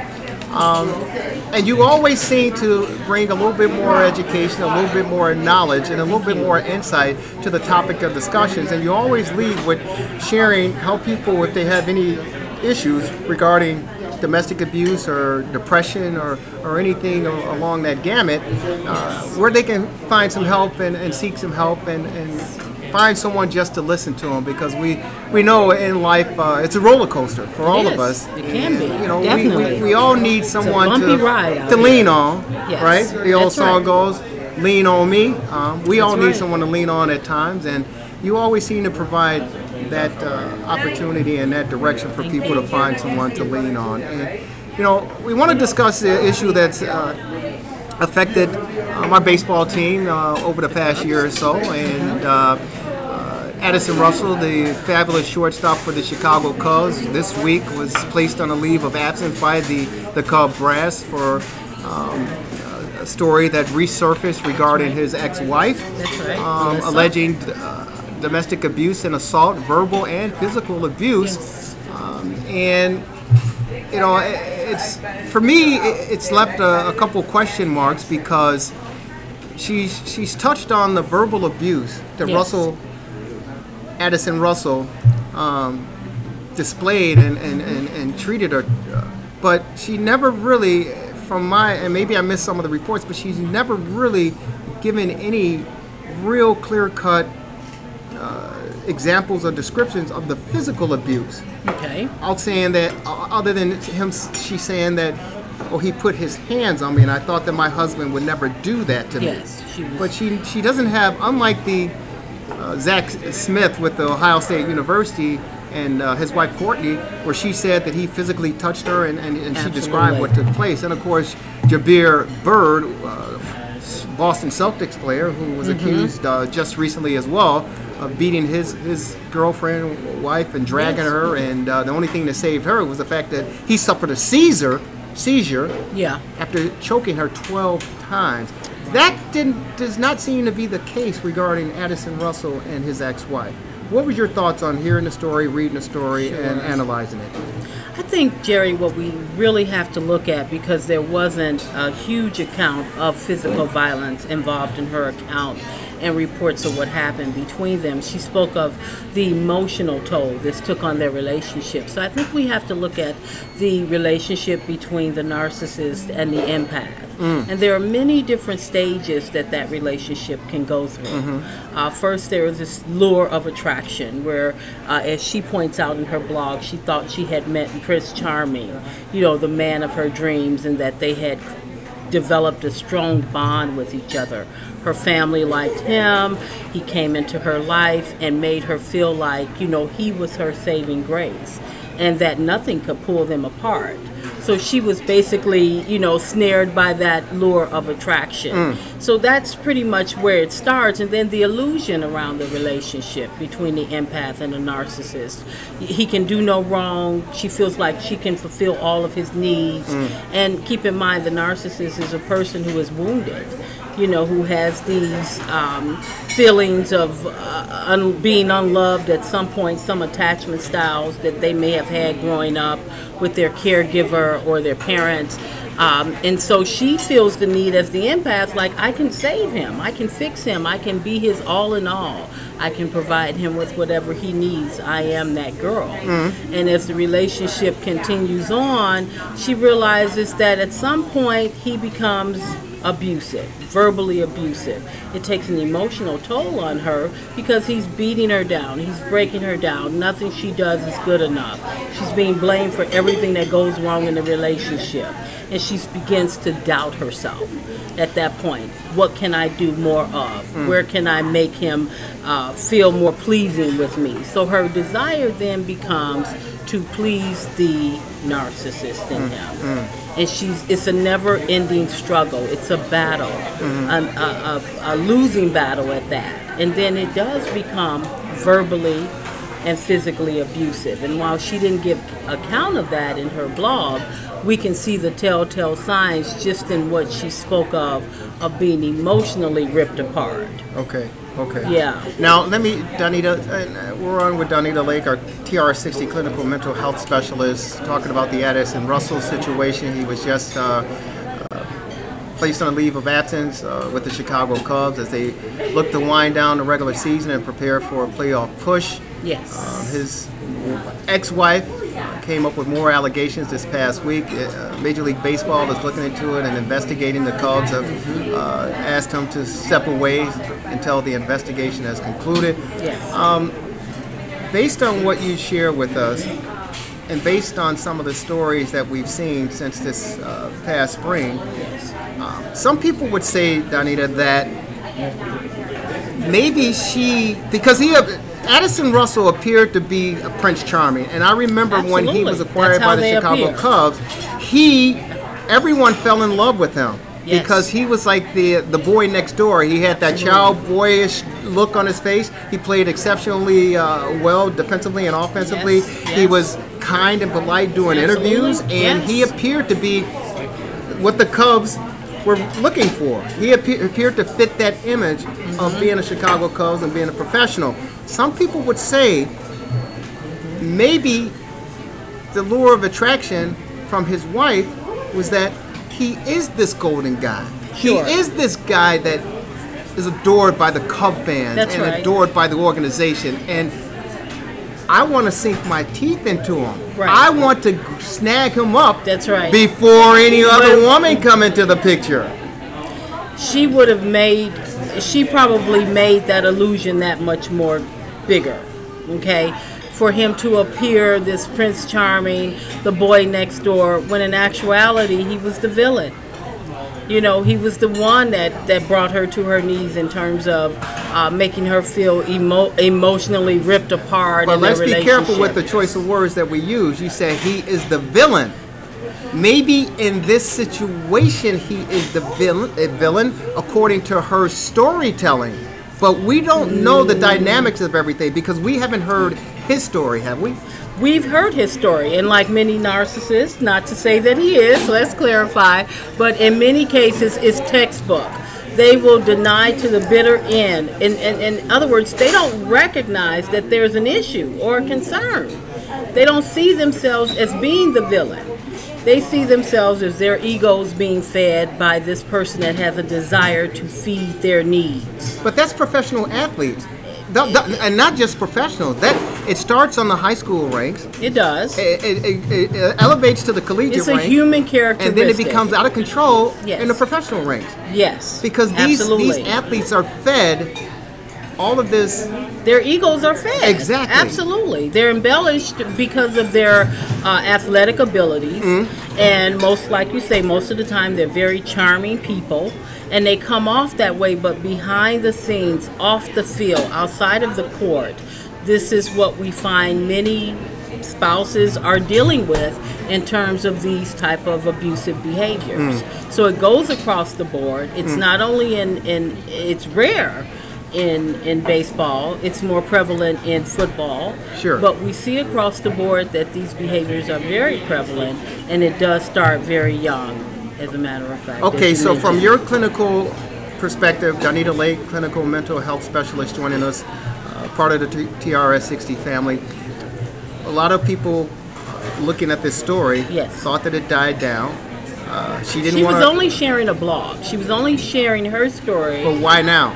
To impress upon other people who may be experiencing the same type of relationship that she just But see, here's the issue, because the story. I understand what you're going to say. Right, but but it's people up to the are wondering league what they want to do with them after the fact. But she didn't cooperate with the league. She did not, because it wasn't so much about the domestic violence as it was about her telling her story and how she overcame her story, how her experience of being in a relationship where domestic violence is prevalent empowered her. How she reached that point of understanding the type of man that she was with, and how she used that as a tool to build her strength so that she could move on out of that relationship. So she just wanted to share her story just in case someone else, which we know across the board, this is a common thread that runs through relationships, is who we attract. You know, we normally attract the opposite of what, you know, the narcissist, the empath. So she just wanted to share her story. She's not responsible for how the league decides to handle it after the fact. You're absolutely right, but some people speculate that it's a ploy on her behalf and her attorney's behalf to demonize this guy in public viewing because of the timing of bringing this out again. The story surfaced. I'm sure she wants some sort of vindication as a result. But it's at the time that the Cubs are making a playoff push, and she feels that, hey, you know what? This is time to put the spotlight on this guy again. Hence, the Cubs, the organization, Theo Epstein and Jed Hoyer, they responded, they reacted, and they asked him to step away from the team at this particular time. So it seemed like it was calculated from her and her legal team to implement this act at this time. Bingo. It could be, but I get the feeling that her story is very sincere and that it raises a lot of question around, you know, the acts of domestic violence. And if anyone is going to be able to put this on the forefront in such a way, it would be someone that is in the public eye. Got you. You know, I know that there are some folks watching the program, the Rewind Sports 60, and say, Jerry, there are some women out there that falsely accuse men of domestic abuse or whatever, and obviously when that arises, it's always brought, the attention and focus is on the male. That's right. And you have some cases where men are totally innocent, it's just that women, they want to blame this guy. You know, I wish it were the case, but in many cases it's proven to be true. Sure.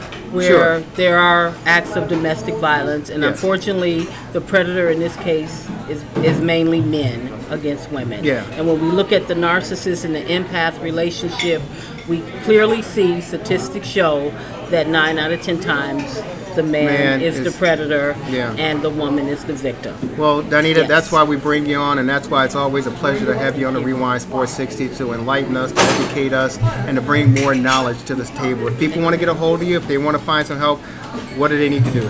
Just reach out, and I promise you I will reach back. My cell number is 708-580-2030. That's 708-580-2030. And if you're uncomfortable, you can always reach us via our website. Just go to the website. You can email us your information, and we'll make sure that Miss Lake receives that information, and she can personally reach out to you. Donita, it's always a pleasure. It's Thank you so very Jerry. much. You're the best. Thank you. Thank you for having me. Keep it locked in. Hey, I'm telling you, Back to the Future, Cubs, Sox, Michael J. Fox, Wrigley Field, Chicago Cubs. We're going back. My good friend Jay Steinberg is in the house with his DeLorean. Come on back, ladies and gentlemen. Keep it locked in. You're watching the Rewind Sports 60, broadcasting from the world's famous Serenello's Ristorante Italiano, right here in the heart of Wheeling. Keep it locked in. You've got the Rewind.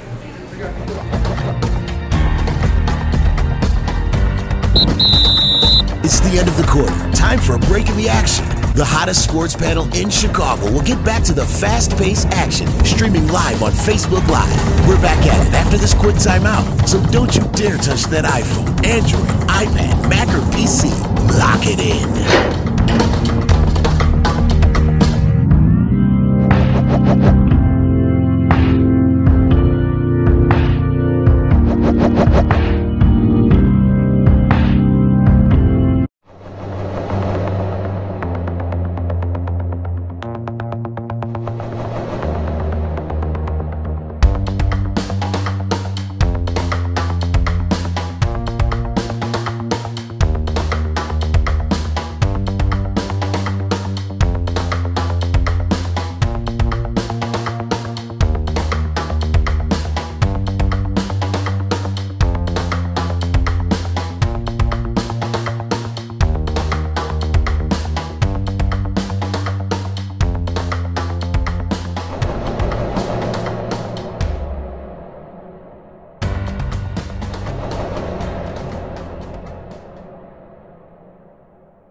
This portion of the Rewind Sports 60, broadcasting from Serenello's Ristorante, is brought to you by the Liquor Barn. They are friends of the program. From beers to spirits and champagne, the Liquor Barn is your libation destination for parties, banquets, weddings, and more. And don't forget to mark your calendars for the annual Wine Fest this fall. The Liquor Barn is located on the corner of Dundee and Milwaukee Avenue in Wheeling, 287 East Dundee Road, and their Niles location is 8170 West Gulf Road. Feel free to drop by and say hello, and always remember to drink responsibly.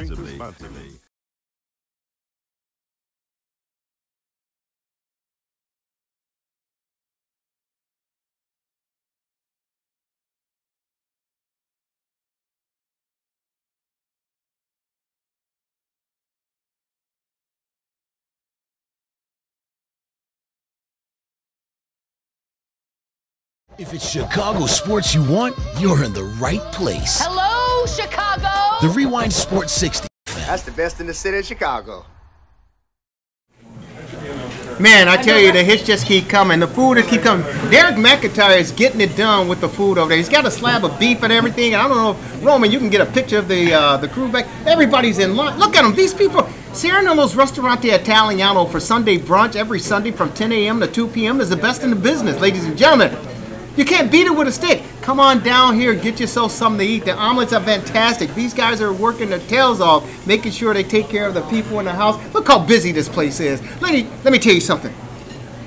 You know what? We're going to be joined by my good friend Jay Steinberg in a second. He's got something very, very special. But the old Yankee catcher Yogi Berra said, "Hey, people don't go anywhere. They don't go there anymore. It's too crowded." Well, as you can see, Serenello's Ristorante, it is crowded, and people are coming in here. We want you to come on down here. 10 a.m. to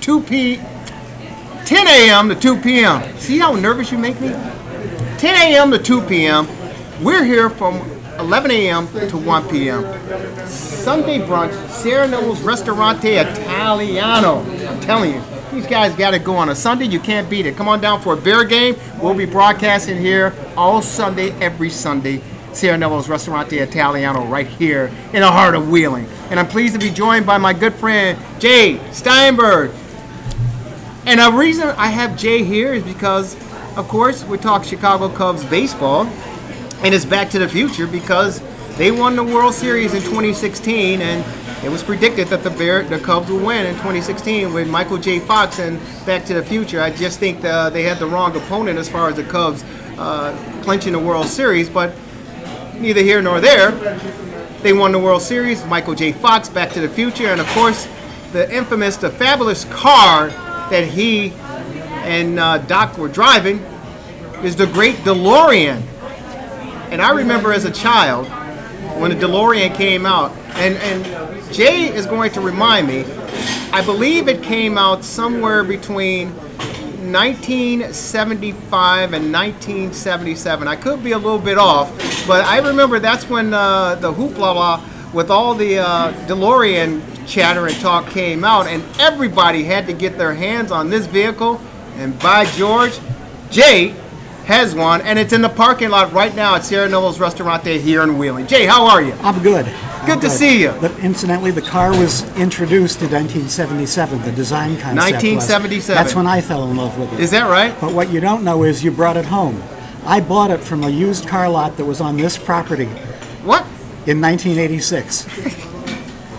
Wait a minute, what? This real estate, this hotel and restaurant are on the property of the used car lot that had my DeLorean. Really? Yes. In 1986, this used to be a car lot? Yep. Get out of here.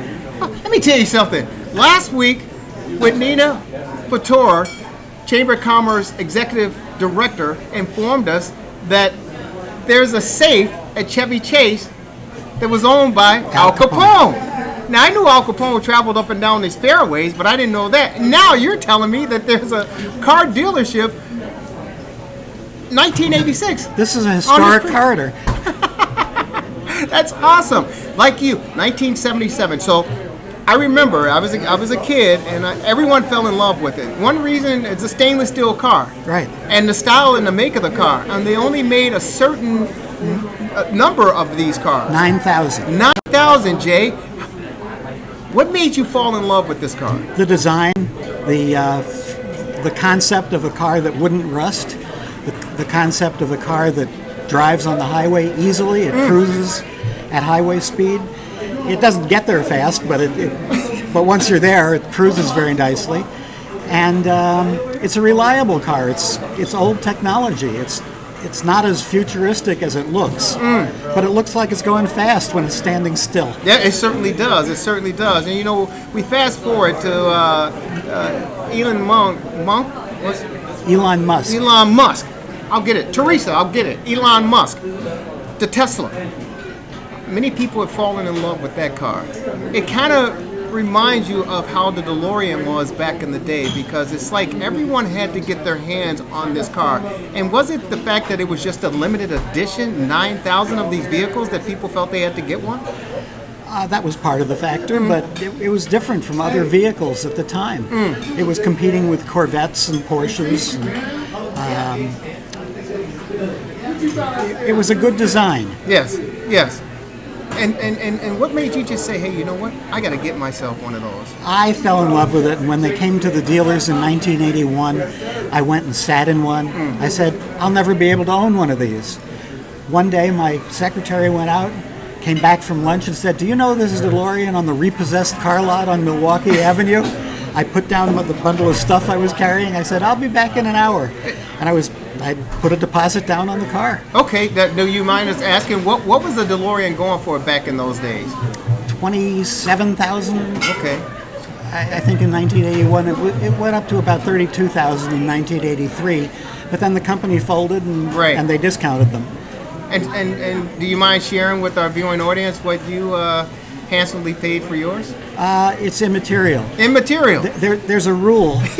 It's going to cost $30,000 for a DeLorean. You can pay $20,000. You'll put $10,000 into fixing it.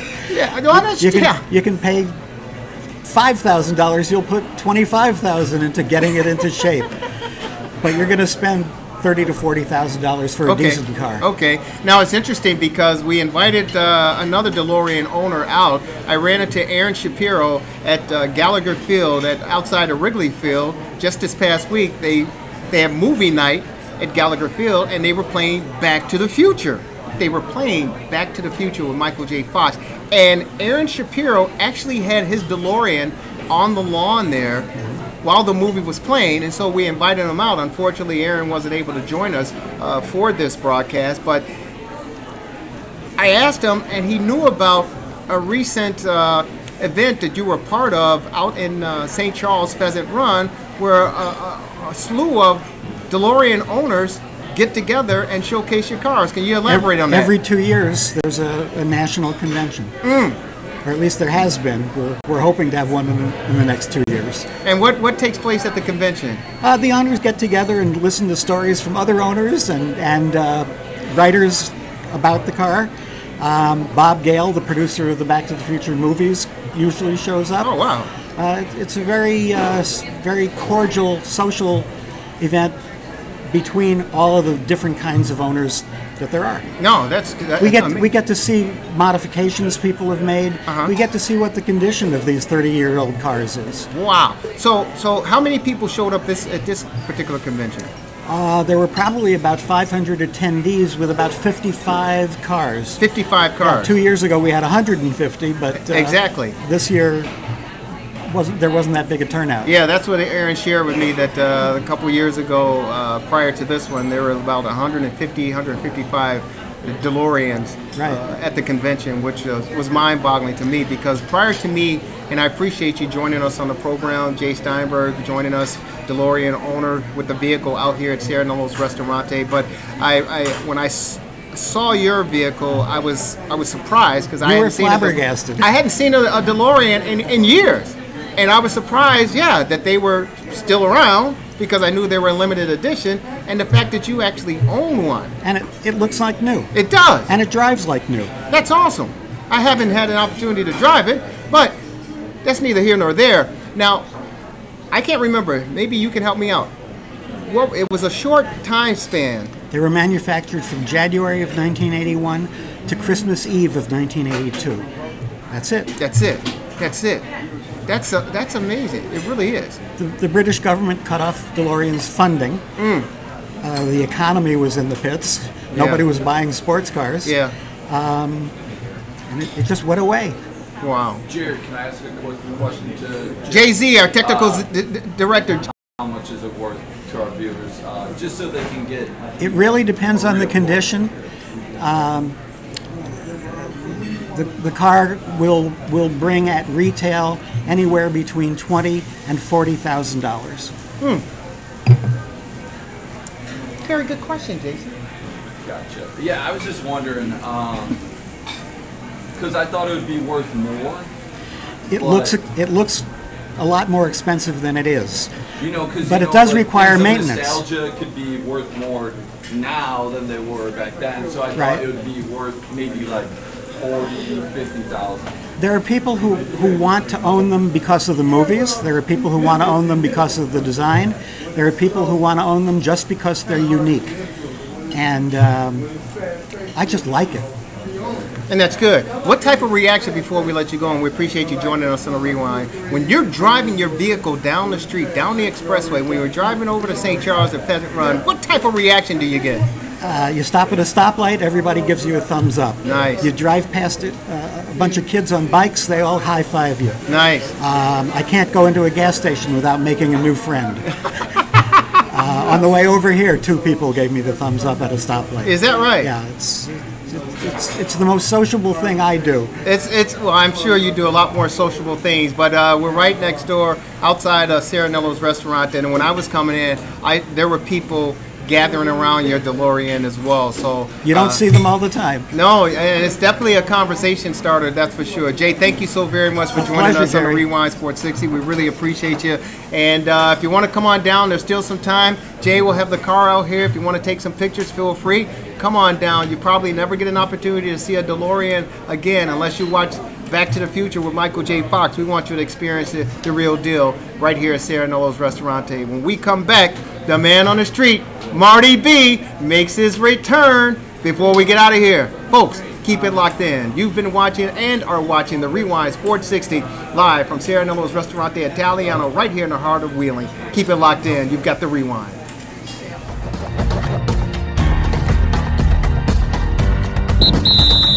It's the end of the quarter. Time for a break in the action. The hottest sports panel in Chicago will get back to the fast-paced action, streaming live on Facebook Live. We're back at it after this quick timeout. So don't you dare touch that iPhone, Android, iPad, Mac, or PC. Lock it in.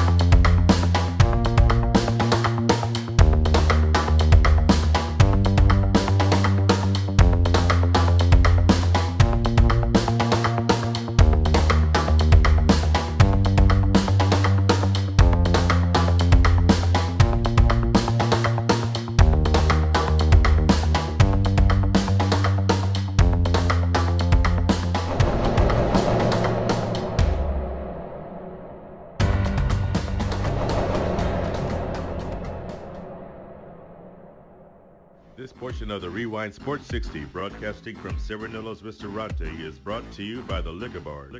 They are friends of the program. From beers to spirits and champagne, the Liquor Barn is your libation destination for parties, banquets, weddings, and more.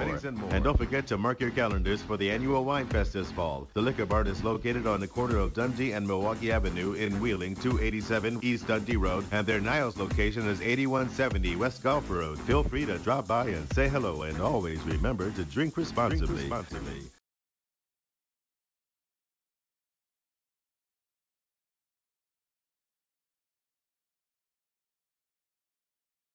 If it's Chicago sports you want, you're in the right place. Hello, Chicago! The Rewind Sports 60. That's the best in the city of Chicago. Can you see it on the air? Great. Welcome back to... Jason Zinner, Jay-Z. That guy's got the energy like he's a firecracker, man. This guy, boom, boom, boom, boom, boom, boom. Welcome back to Rewind Sports 60, Jerry Riles. The marvelous one, Dan Marver. And, of course, the man on the street, Marty B. Oh, thank you, Jerry. It's so great to be with everybody today.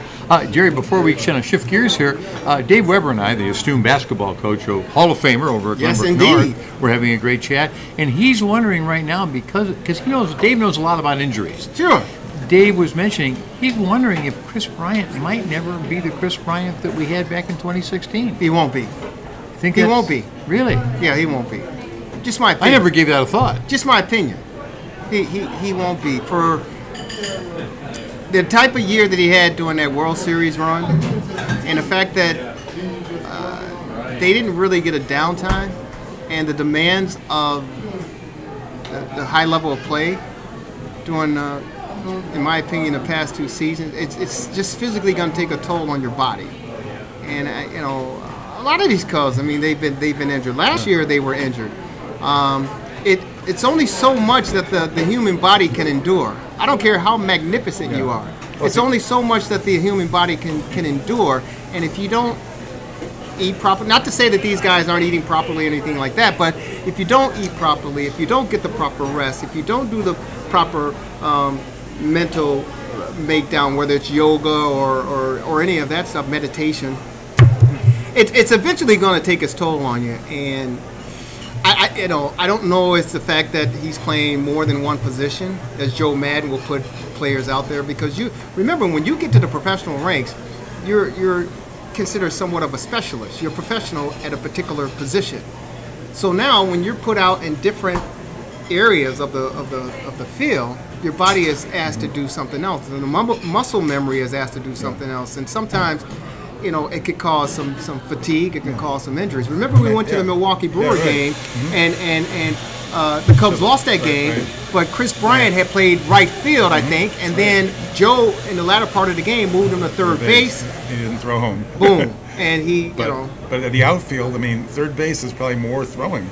I mean, you'll have a longer throw in the outfield, granted. Don't forget he was hitting the head, too. Exactly. But instincts are different from the infield and the outfield, especially at third base. That's why they call it the hot corner. Right. So, if he can get back to his old form, God bless him. But the wear and tear of being a professional athlete, and especially at a high level, World Series championship level, and to try to maintain that, it's just extremely difficult. In my opinion. Plus, he got married. Well, it's a very valid opinion, Jerry. You certainly have a very insightful look into sports. I didn't say that. You said it. And thank you for elaborating on what gave me some food for thought. Thank you I'm glad very much. that Coach Weber brought that up and mentioned that. But it's hard to say. You just never know. But in my guesstimation, too many injuries like this. It's especially as you continue to get older and older, your body it breaks down, and tell me about it. It's never gonna. Yeah, tell us all about it. But it's never going to be what it once was, and even the proper care. Just the fatigue, the grind, and the Cubs just came off a 30-game, 30-day stretch. That's a lot. A lot of games. That's a lot, and you know that. Anthony Rizzo, and they flew out to Washington. He had his uniform on the plane and everything because he was upset, protesting that Major League Baseball pretty much told him, hey, you got to play this game. So 30 games in 30 days after a long season. There's been so many years where they say play at the end if we need it. Yeah, exactly. And you generally don't need it unless it's a half game, which is never going to happen. Right. I'm very happy to hear it. Maybe it's just conversation, but next year, if I read it correctly and understand it, there is going to be not a one-game playoff, but it's going to be a 2 of 3 maybe. Really? That needs to be. Well, whatever adjustment they need to make, 2 out of 3 after 162 games, to have one game only decide. Then they're going to say the divisional, they got stale from being off a week, So you never know. Well, Marty, we don't want to go all the way into November and. Right. Yeah. Actually, a couple of years ago we did. Actually, I think last year they finished right at the end of October. But when you go into November, it's a whole different deal. That's why they're starting in March now, actually. Go ahead. Continue. Hey, and March is still like this. I know. Continue. Well, the last 2 years they've started on the road. Miami 1 year, and then Arizona or whatever. Yeah. Thank you, Dan. Want to mention this week, Wednesday night, is Fan Appreciation Night at White Sox Park. There you go. Yes, after the aftermath of this exciting weekend series. But I will certainly be there and hope to come back with some interesting stories. And when you stop by the park, if you decide to go, stop by the ticket office and pick up your 2019 White Sox schedule. There you go. It's got some interesting dates on there and time to plan some of those wonderful events that you're planning for your business colleagues and your family. There you go. Okay, so that'll be. Earlier in the year, ladies and gentlemen, we had a very distinguished guest on. The gentleman who is the owner of Swing Masters was on with us and gave us all some wonderful gift certificates, which I plan on using this week. Plan on going out and seeing Mr. Seth Thomas. Seth? I know that I believe for his grand opening, Kelly Lee was there. Yes. Had a great time. Mm-hmm. Well, I plan on getting out there and swing the sticks and hope I can master a few of my flaws and get a chance to visit with Mr. Thomas, and I can give you kind of a first-hand account of what it's like to be there. There you go. So we're going to do that. We're actually going to do that. Awesome. And in conjunction with golf, ladies and gentlemen, my gosh, if you get a chance to go out to the Glenview Park Golf Club this fall for a delightful day of golf for $59, includes lunch in the clubhouse, your cart, your green fees. What a way to spend a fall day. So think about it. Just call ahead and go on the website and have yourself a wonderful afternoon. I plan on doing it again, and I think I'm going to be able to lure my colleague Jerry Riles out there with me. I love to do that. Oh, absolutely, absolutely. Dan, do you swing the sticks at all? Not in a number of years. Okay, well maybe that's a good reason to come on out. Yeah, maybe we can reinvent the wheel a little bit. Okay. Okay. Got it. So often we are so involved with so many subjects of interest, sports world, all different aspects of life that we sometimes tend to forget a little bit about our spirituality. So I think it's time we bring ourselves back into the arena of the Lord. There you go, Marty. Father Marty. Yesterday, it was so ironic. Yesterday, I was at a beautiful funeral service. A funeral service can be beautiful. In this case, it was for a very wonderful man who was eulogy than he was about his resume. And I love the way the minister put that in perspective during that particular talk. So that really resonated with me. And today, in conjunction with our thoughts of spirituality, which we so oftentimes overlook, want to once again, first of all, read the 23rd Psalm. The Lord is my shepherd, I shall not want. He makes me lie down in green pastures. He leads me beside still waters. He restores my soul. He leads me in paths of righteousness for his name's sake. Even though I walk through the valley of the shadow of death, I will fear no evil. For you are with me. Your rod and your staff, they comfort me. You prepare a table before me in the presence of my enemies. You anoint me with oil as my cup overflows. Surely goodness and mercy shall follow me all the days of my life, and I shall dwell in the house of the Lord forever. That resonated with me all over again yesterday. And in conjunction with this, years and years ago when I was a little boy, my grandfather shared with me what I think is the proverb of the golden rule.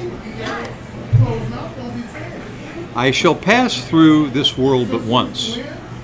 If there be any kindness I can show, or any good that I can do, let me do it now, for I shall not pass this way again. That is our rewind thought for the day. Amen, Marty. The man on the street.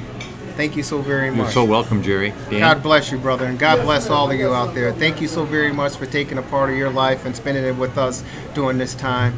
This is the Rewind Sports 60. We're here every Sunday at Serenello's Restaurante. A programming note, we will be adjusting our broadcast times coming up in the next couple of weeks, so check out our website, therewindsports60.com. Therewindsports60.com will begin to do a Bears post-game from Serenello's Restaurante Italiano here in Wheeling. Marty, thank you so very much. Of course, You're so Dan, welcome, Marvelous Jerry. Marver, for joining us in the program. We also like to thank Mark Grody of WSCR, the Score Sports Radio 670, and BBM News Radio 780. The Bears pre, post, and sideline reporter. JJ Stankovich, NBC Sports Chicago Bears beat reporter. Donita Lakes, our clinical mental health specialist. Jay Steinberg bringing out the DeLorean here at Serenello's Restaurante. And of course, these two gentlemen again. And Gabe Sogato joining us on our TR60 hotline. On behalf of Jason Zinner, our technical director, and Roman, our camera operator, I'm Jerry Riles. This has been another edition of the Rewind Sports 60. Enjoy the rest of your day. Enjoy the week. And we'll see you bright and early next time. Take care, everybody. Be blessed, everyone. Don't forget to check me out. Check us out Thursday, Chevy Chase, the Taste of Wheeling, and of course Friday, Wrigley Field, 7th inning stretch. Yours truly singing, "Let Me Hear Ya." Folks, have a great day. Take care of yourself, and we'll see you at Wrigley Field and Chevy Chase. Take care, everybody.